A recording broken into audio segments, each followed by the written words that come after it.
How can Tyler Perry make it right, Mo?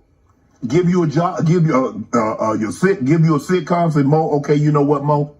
Sitcom. You're gonna be the executive producer. I'm gonna be a co-executive producer. You're gonna do the sitcom. If somebody cost you, Shannon Sharpe, millions of dollars, yes, do you want to be compensated for what they cost you for a lie and a rumor? Yeah. So at that time, I was making roughly between $2 and $3 million a year. Right. I sat in that for over a decade, like 12 years. Right. You do the math.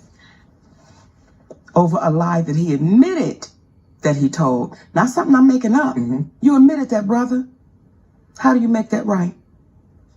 I'm sure you got lawyers. Have you had a conversation? Well, what happens is when you take somebody at their word, time. We don't need to go to no lawyers, Tyler. You know what you did. Just make it right. And if he doesn't make it right, what will our community do? What will our community say? Because today it's me, tomorrow it's you. Then what? Yeah. We've got to hold him accountable. What Cat say? You got to tell Tyler Perry, come on now. You got to do it, Shannon. You got to tell him. You got to tell it. Mo, obviously, when you do stand-up, you go to a lot of different cities, a lot of different clubs. Yes. It's a lot of different promoters. Has everybody always been on the up and up with Monique, or did you try? Sometimes people try to take advantage. You're female. You're black. You're heavy. You're not going to say that like Mr. from Color Purple. You're black. You're ugly. You're not going to do that, Shannon. But, you know, people would try to take advantage of anyone. But seemingly like us, their team were willing to take more advantage of us. I've had to tell the promoters, call the police. Because either they're going to come get you or me. They're trying to hold up on the money? Call the police. And this was like $75. Can you imagine?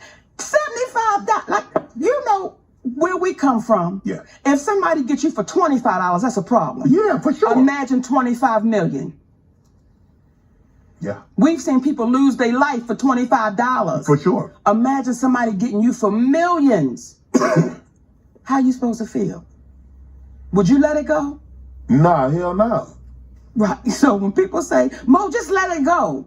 Yeah, but it's easy for people to say let it go when they haven't lost anything. Come on, baby.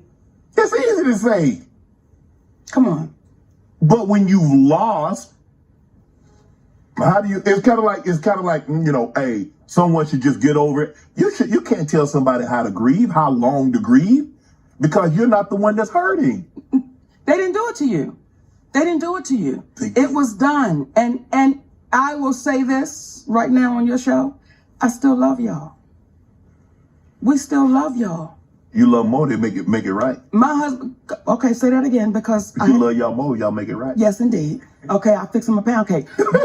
my husband would always say, Mama, we ain't calling nobody out. We're calling them up. And if we continue to call us up on our doings that are not right, we get better as a people. Like, we get better. Do you know why things were able to happen like they happened on The Color Purple? Why? Oh, you talking about the remake? You talking about what? I'm talking about the 7th one. Yeah. The one that just came out. Right. Right. Isn't that the 7th edition? It's like the musical with Fantasia and Taraji, right? Right. That one with all our beautiful sisters. Yes. You know why they're able to treat us like they treat us? How are you handpicked in your audition? No, if you handpicked, you don't audition. I want you to say that again, Shannon, because people don't understand how deep this goes. When I watch my sister say it was an honor to be handpicked, right, then why ever would you audition? Yeah. And the moment, in my opinion, the moment she auditioned, they knew we got them. We can treat them any kind of way we want to treat them. We can do them any kind of way. But why would you want to? Why? Just because you can, that doesn't mean you should. But they did. How do you handpick me and then mistreat me? Yes. And then I got to send a letter to you about the mistreatment that you gave me. That's why they're able to get away with it. That's why when I do interviews, oftentimes, or these conversations, people are too afraid to even address it because they don't want to be caught up like, oh, I don't know. When you say, wait a minute, no, that's the truth. Right. I heard it. And I don't want my character to be on the line as I'm being a person sitting there asking people about their lives Right. and then not be able to stand in what I've heard. Right. That's why it made so much, it was important for us. It was important for us to get you that audio. I don't want you to take my word. Yeah. And anything I've said on this couch right now, that don't take my word. Ask those people. Ask those people. Right. And see what happens. And then maybe after this come out, they're going to label me again. She's bitter. She's not loved. Yeah. You done got 30, 40 million of my dollars. Yeah, I'm bitter. The average person gonna be bitter. Okay, I just want to look at your camera. Okay. And here's the thing. Because I got a king at home, I'm not bitter. I'm not bitter. You just want what's right. We're just determined. Right. Not life is too good to be bitter, but we're determined for you to take accountability. Right.